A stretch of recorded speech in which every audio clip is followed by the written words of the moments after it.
So the obvious gut reaction, and the one that I've seen from a lot of people online, is to just kind of point at this and laugh.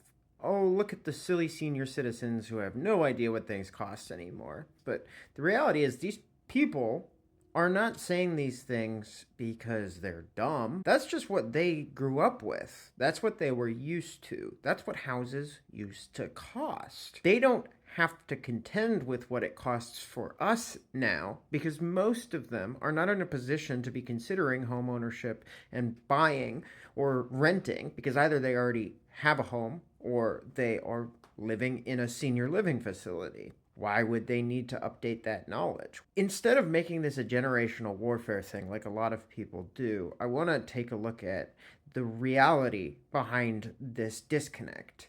Because the thing is, this has happened so rapidly, this extreme expansion of costs in living in pretty much everything for my generation, for generations in between, that people didn't really have a chance to catch up if they were on the outside of it. If they are not victims of it, they don't know what happened, how could they possibly have an accurate take on what's going on? This is not us versus them, at least not my generation versus this generation.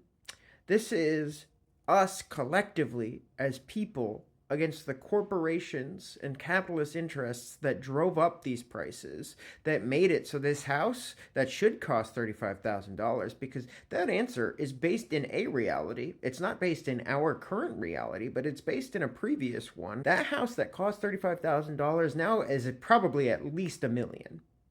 And that's not her fault. It's the fault of the capitalists who have realized that they can jack up prices with no consequences because our politicians refuse to do anything about it to protect us from that.